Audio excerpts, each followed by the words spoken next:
ನಮಸ್ಕಾರ, ನಾನು ಪವಿತ್ರ ಭಾಗವತ್. ಮಿಸೆಸ್ ಭಾಗವತ್ ಚಾನಲ್ಗೆ ನಿಮ್ಮೆಲ್ಲರಿಗೂ ಪ್ರೀತಿಯ ಸ್ವಾಗತ. ಇವತ್ತಿನ ವಿಡಿಯೋದಲ್ಲಿ ಚಿತ್ರಾನ್ನ, ಅದರ ಜೊತೆಗೆ ರುಚಿಯಾದ ಕುಂಬಳಕಾಯಿಯ ಮಜ್ಜಿಗೆ ಹುಳಿ ರೆಸಿಪಿಯನ್ನು ನಿಮ್ಮ ಜೊತೆ ಶೇರ್ ಮಾಡ್ತಾ ಇದ್ದೇನೆ. ಯಾವ ರೀತಿಯಾಗಿ ಮಾಡೋದಂತ ನೋಡೋಣ ಬನ್ನಿ. ಮೊದಲಿಗೆ ಒಂದು ಪಾತ್ರೆಯಲ್ಲಿ ನೀರನ್ನು ಕಾಯ್ಲಿಕ್ಕೆ ಇಟ್ಟಿದ್ದೇನೆ.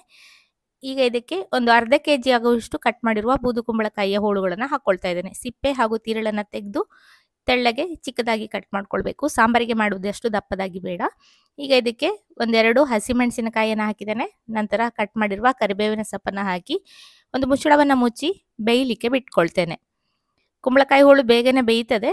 ಅಷ್ಟರಲ್ಲಿ ಇದಕ್ಕೆ ಬೇಕಾಗುವ ಮಸಾಲೆಯನ್ನು ರೆಡಿ ಮಾಡುವ. ಒಂದು ಮಿಕ್ಸಿ ಜಾರಲ್ಲಿ 1 ಕಪ್ ಆಗುವಷ್ಟು ಹಸಿ ಕಾಯಿ ತುರಿಯನ್ನು ಹಾಕಿದ್ದೇನೆ.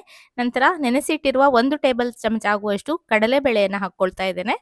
ಕಡಲೆಬೇಳೆಯ ಬದಲಾಗಿ ಅಕ್ಕಿಯನ್ನು ಕೂಡ ನೆನೆಸಿ ಹಾಕ್ಕೊಳ್ಬೋದು. ಅಕ್ಕಿಯನ್ನು ಹಾಕಿದರೆ ನಮ್ಮ ಕಡೆ ಮುಸ್ರೆ ಅಂತ ಹೇಳ್ತೇವೆ. ಅಕ್ಕಿಯನ್ನು ಬಳಸಿದಾಗ ಬದಲಿಗೆ ಕಡಲೆಬೇಳೆಯನ್ನು ಹಾಕಿದರೆ ಮುಸ್ರೆ ಆಗೋದಿಲ್ಲ ಅಂತ ಕಡಲೆಬೇಳೆಯನ್ನು ಹಾಕೊಂಡಿದ್ದೇನೆ. ನಂತರ ಸ್ವಲ್ಪ ಇಂಗನ್ನು ಹಾಕಿದ್ದೇನೆ. ನಂತರ 1 ಟೇಬಲ್ ಚಮಚ ಆಗುವಷ್ಟು ಜೀರಿಗೆ,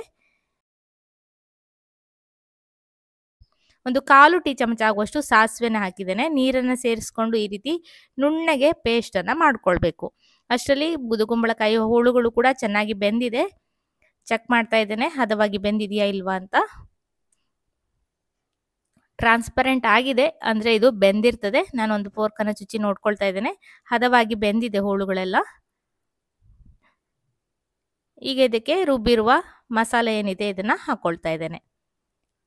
ತುಂಬಾನೇ ಸಿಂಪಲ್ ಆದ ಅಡಿಗೆ, ಬ್ರಾಹ್ಮಣರ ಮನೆಯಲ್ಲಿ ಯಾವಾಗಲೂ ಮಾಡುವಂತಹ ಅಡಿಗೆ ಇದು ಬೂದು ಕುಂಬಳಕಾಯಿಯ ಮಜ್ಜಿಗೆ ಹುಳಿ. ನಮ್ಮೂರಲ್ಲಿ ಇದಕ್ಕೆ ಪಳದಿ ಅಂತ ಹೇಳ್ತೇವೆ. ತುಂಬಾನೇ ಸಿಂಪಲ್ ಆಗಿದ್ರು ರುಚಿಕರವಾಗಿರ್ತದೆ. ಬೇಸಿಗೆಗಂತೂ ಹೇಳಿ ಮಾಡಿಸಿದ ಅಡಿಗೆ. ಶೃಂಗೇರಿಯ ಕಡೆ ಈ ಮಜ್ಜಿಗೆ ಹುಳಿ ಹಾಗೂ ಚಿತ್ರಾನ್ನ ತುಂಬಾನೇ ಫೇಮಸ್. ಅಲ್ಲಿ ಯಾವುದೇ ಕಾರ್ಯಕ್ರಮ ಆದರೂ ಕೂಡ ಈ 2 ರೆಸಿಪಿಗಳನ್ನು ಮಾಡಿರ್ತಾರೆ. ನೀವು ಅಲ್ಲಿ ಊಟ ಮಾಡಿದರೆ ಗೊತ್ತಿರ್ತದೆ ಶೃಂಗೇರಿಯ ಮಜ್ಜಿಗೆ ಹುಳಿ ಎಷ್ಟು ಚೆನ್ನಾಗಿರ್ತದೆ ಅಂತ. ಅದೇ ವಿಧಾನದಲ್ಲಿ ಇವತ್ತು ಮಜ್ಜಿಗೆ ಹುಳಿಯನ್ನು ಮಾಡಿದ್ದೇನೆ. ಖಂಡಿತ ನೀವು ಟ್ರೈ ಮಾಡಿ. ಅಗತ್ಯ ಇರುವಷ್ಟು ನೀರನ್ನು ಹಾಕಿ ಚೆನ್ನಾಗಿ ಕುದಿಸಿದ್ದೇನೆ. ಕೊನೆಯಲ್ಲಿ ಉಪ್ಪನ್ನು ಸೇರಿಸ್ಕೊಳ್ತಾ ಇದ್ದೇನೆ. ಮೊದಲಿಗೆ ಉಪ್ಪನ್ನು ಹಾಕಿದರೆ ಕುಂಬಳಕಾಯಿ ಹೋಳುಗಳು ಜಾಸ್ತಿ ಉಪ್ಪನ್ನು ಹೀರ್ಕೊಳ್ತದೆ, ತಿನ್ನಲಿಕ್ಕೆ ಚೆನ್ನಾಗಾಗೋದಿಲ್ಲ. ಕೊನೆಯಲ್ಲಿ ಉಪ್ಪನ್ನು ಹಾಕಿ 1 ಕುದಿಯನ್ನು ಬರಿಸಿ ಉರಿಯನ್ನು ಆಫ್ ಮಾಡಿ 1 ಕಪ್ ಆಗುವಷ್ಟು ಮಜ್ಜಿಗೆಯನ್ನು ಹಾಕ್ಕೊಳ್ತಾ ಇದ್ದೇನೆ. ಫ್ರೆಶ್ ಆಗಿರುವ ಮಜ್ಜಿಗೆಯನ್ನು ಹಾಕ್ಕೊಂಡ್ರೆ ಚೆನ್ನಾಗಾಗ್ತದೆ. ನಿಮಗೆ ತುಂಬ ಹುಳಿ ಇಷ್ಟ ಅಂತಿದ್ರೆ ಹುಳಿಯಾಗಿರುವ ಮಜ್ಜಿಗೆಯನ್ನು ಬೇಕಾದರೆ ಸೇರಿಸ್ಕೊಳ್ಬೋದು. ಚೆನ್ನಾಗಿ ಮಿಕ್ಸ್ ಮಾಡಿಕೊಂಡು ಕೊನೆಯಲ್ಲಿ ಒಂದು ಒಗ್ಗರಣೆಯನ್ನು ಹಾಕ್ಕೊಳ್ತಾ ಇದ್ದೇನೆ. ಎಣ್ಣೆಯನ್ನು ಬಿಸಿಗಿಟ್ಟಿದ್ದೇನೆ. ಎಣ್ಣೆ ಬಿಸಿಯಾದ ನಂತರ ಸ್ವಲ್ಪ ಸಾಸಿವೆನ ಹಾಕ್ತಾ ಇದ್ದೇನೆ. ಜೀರಿಗೆಯನ್ನು ಹಾಕ್ಕೊಳ್ತಾ ಇದ್ದೇನೆ. ಸಾಸಿವೆ ಜೀರಿಗೆ ಎಲ್ಲ ಚಟಪಟ ಅಂದ ನಂತರ ಇಂಗನ್ನು ಹಾಕ್ತಾ ಇದ್ದೇನೆ. ಸ್ವಲ್ಪ ಕಟ್ ಮಾಡಿರುವ ಕರಿಬೇವಿನ ಸೊಪ್ಪು, 1-2 ಪೀಸು ಒಣಮೆಣಸನ್ನು ಹಾಕಿ ಒಗ್ಗರಣೆಯನ್ನು ಈಗಾಗಲೇ ಮಾಡಿಟ್ಟಿರುವ ಮಜ್ಜಿಗೆ ಹುಳಿಗೆ ಹಾಕಿದರೆ ರುಚಿಕರವಾದ ಬೂದು ಕುಂಬಳಕಾಯಿಯ ಮಜ್ಜಿಗೆ ಹುಳಿ ರೆಡಿ.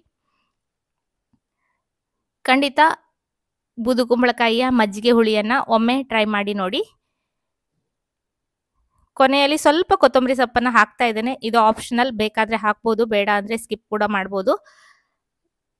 ಬೂದು ಕುಂಬಳಕಾಯಿಯ ಮಜ್ಜಿಗೆ ಹುಳಿ ರೆಡಿಯಾಗಿದೆ. ಇದರ ಜೊತೆಗೆ ಒಂದು ಡೆಡ್ಲಿ ಕಾಂಬಿನೇಷನ್ ಆದಂತಹ ರುಚಿಯಾದ ಸಿಂಪಲ್ ಆದ ಚಿತ್ರಾನ್ನವನ್ನು ಯಾವ ರೀತಿಯಾಗಿ ಮಾಡೋದಂತ ನೋಡೋಣ ಬನ್ನಿ. ಮೊದಲಿಗೆ ಒಂದು ಬಾಣಲೆಯನ್ನು ಬಿಸಿಗಿಟ್ಟು 1-2-3 ಟೇಬಲ್ ಚಮಚ ಆಗುವಷ್ಟು ಎಣ್ಣೆಯನ್ನು ಹಾಕಿದ್ದೇನೆ. ಎಣ್ಣೆ ಬಿಸಿಯಾದ ನಂತರ ಇದಕ್ಕೆ ಸಾಸಿವೆ, ಉದ್ದಿನಬೇಳೆ, ನೆಲಗಡಲೆ ಬೀಜವನ್ನು ಹಾಕಿ ಚೆನ್ನಾಗಿ ಹುರ್ಕೊಳ್ತೇನೆ. ಸಣ್ಣ ಉರಿಯಲ್ಲಿಯೇ ಎಲ್ಲವನ್ನ ಹುರ್ಕೊಳ್ತೇನೆ.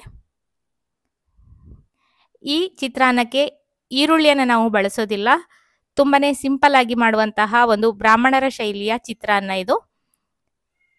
ಪಟ್ ಅಂತಾನೆ ಮಾಡ್ಕೊಳ್ಬಹುದು. ಒಗ್ಗರಣೆಯನ್ನು ಮಾಡ್ಕೊಂಡ್ರೆ ಚಿತ್ರಾನ್ನ ರೆಡಿನೇ ಆಗೋಗ್ತದೆ. ನೆಲಗಡಲೆಯನ್ನು ಹಾಕಿ ಚೆನ್ನಾಗಿ ಹುರಿದಾದ ನಂತರ 1-2 ಹಸಿಮೆಣಸನ್ನ ಚಿಕ್ಕದಾಗಿ ಕಟ್ ಮಾಡಿ ಸೇರಿಸ್ಕೊಂಡಿದ್ದೇನೆ. ನಂತರ 1-2 ಒಣಮೆಣಸಿನ ಪೀಸು ಚಿಕ್ಕದಾಗಿ ಕಟ್ ಮಾಡಿರುವ ಕರಿಬೇವಿನ ಸೊಪ್ಪನ್ನು ಹಾಕಿ ಚೆನ್ನಾಗಿ ಮಿಕ್ಸ್ ಮಾಡ್ಕೊಳ್ತೇನೆ. ಈಗ ಇದಕ್ಕೆ ಇಂಗನ್ನು ಹಾಕ್ಕೊಳ್ತಾ ಇದ್ದೇನೆ. ಚಿತ್ರಾನ್ನಕ್ಕೆ ಇಂಗು ಬಿದ್ದಾಗಲೇ ತುಂಬಾನೇ ಪರಿಮಳವಾಗಿ ಚೆನ್ನಾಗಿ ಬರ್ತದೆ. ಇಂಗನ್ನು ಕೂಡ ಎಣ್ಣೆಯಲ್ಲಿ ಹುರ್ಕೊಂಡು ಕೊನೆಯಲ್ಲಿ ಒಂದು ಅರ್ಧ ಟೀ ಚಮಚ ಆಗುವಷ್ಟು ಅರಿಶಿನವನ್ನು ಹಾಕ್ಕೊಳ್ತಾ ಇದ್ದೇನೆ.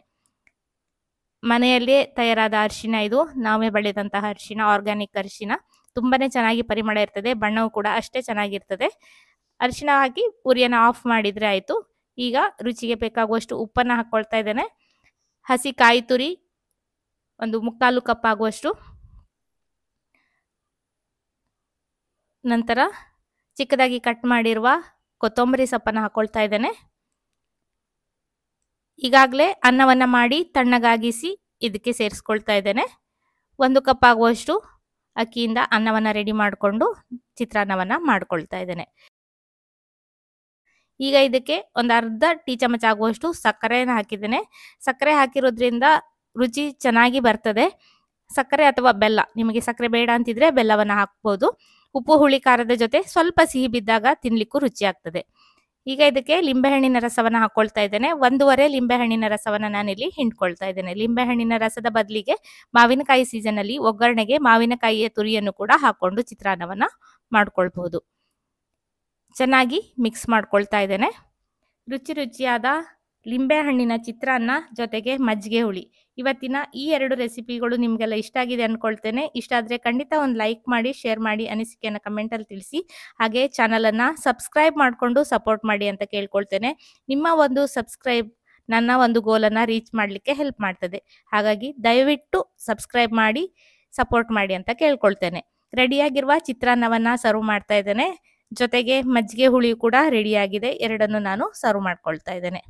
ಯಾರಿಗೆಲ್ಲ ಈ ಚಿತ್ರಾನ್ನ ಹಾಗೂ ಮಜ್ಜಿಗೆ ಹುಳಿಯ ರೆಸಿಪಿ ಇಷ್ಟ ಅನ್ನೋದನ್ನ ಕಮೆಂಟಲ್ಲಿ ತಿಳಿಸೋದನ್ನ ಮರಿಬೇಡಿ. ತುಂಬಾನೇ ಸಖತ್ತಾಗಿರ್ತದೆ. ಖಂಡಿತ ಒಮ್ಮೆ ಚಿತ್ರಾನ್ನವನ್ನ ಮಾಡಿದಾಗ ಮಜ್ಜಿಗೆ ಹುಳಿಯನ್ನು ಅಥವಾ ಮಜ್ಜಿಗೆ ಹುಳಿ ಮಾಡಿದಾಗ ಚಿತ್ರಾನ್ನವನ್ನ ಮಾಡಿ ಸವಿಯೋದನ್ನ ಮರಿಬೇಡಿ. ಇದೇ ರೀತಿ ಇನ್ನೊಂದು ಹೊಸ ರೆಸಿಪಿಯೊಂದಿಗೆ ಬರ್ತೇನೆ. ಅಲ್ಲಿಯವರೆಗೂ ನಮಸ್ಕಾರ.